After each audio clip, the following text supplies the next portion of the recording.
پیارے بچوں اور بچیوں، عزیز دوستوں، ساتھیوں، بزرگوں، آئیے آج پھر سے حصہ چہلم نسیم اردو بہت تیزی کے ساتھ میں لے کر کے آیا ہوں۔ آئیے بہت تیزی کے ساتھ سبق کو پڑھتے ہیں۔ آج ہم پڑھیں گے نسیم اردو حصہ چہلم کا آسان اردو آسان انداز میں۔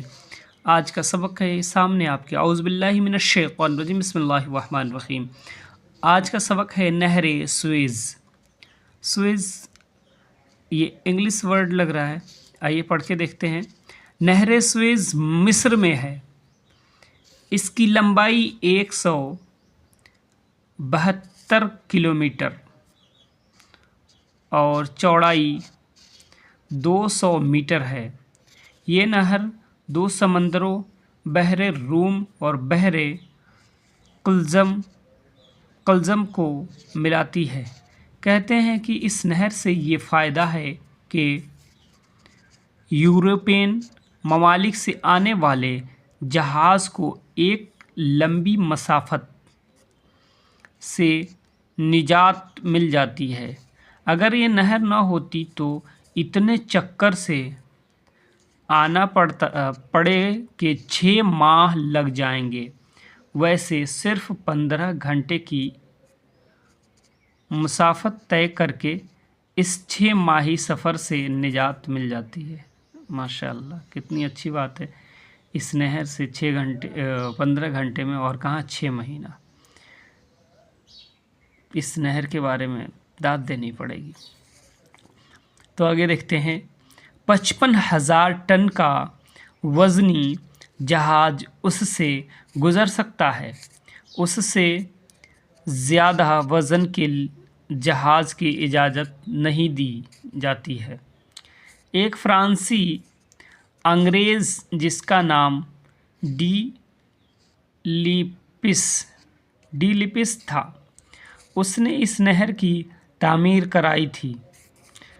مصر کو اس سے لاکھوں روپے کی آمدنی ہوتی ہے۔ جب ضرورت ہوتی ہے اس نہر کو بند کر دیا جاتا ہے۔ سب سے پہلے یہ نہر 17 نومبر 1859 کو کھولی گئی تھی۔ دونوں کناروں پر مصری بندرگاہیں ہیں۔ بحر قلزم کے ساحل پر جو بندرگاہ ہے اس کا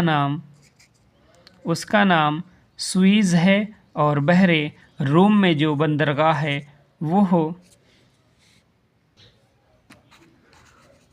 پورٹ سعید کے نام سے مشہور ہے۔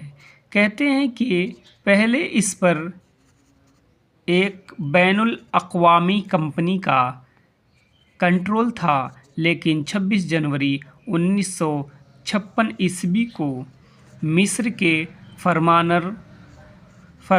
فرمانروا کرنل جمال عبد الناصر نے اسے قومی تحویل میں لے لیا۔ مصر سے اسلام کی بڑی تاریخیں وابستہ ہیں۔ یہی وہ مقدس شہر ہے جہاں حضرت موسیٰ علیہ السلام نے فرعون مردود سے مقابلہ کیا تھا، اور فرعون دریائے نیل میں اپنی فوج سمیت غرق ہو گیا تھا۔ یہی وہ شہر ہے جہاں حضرت یوسف علیہ السلام اور دوسرے نہ جانے کتنے پیغمبر گزرے ہیں۔ عزیز بچوں اور بچیاں، اس سبق کو پڑھیں اور نہر سوئز کو جانیں، یہ کیا ہے اور یہ کہاں ہے اور کیسے ہے۔ اس نہر کو جان کر کے آپ کو بےحد خوشی ہوگی اور آپ کو بھی سفر کرنے کا من ہوگا۔ اچھا لگے تو لائک، سبسکرائب، شیئر کرنا نہ بھولیں۔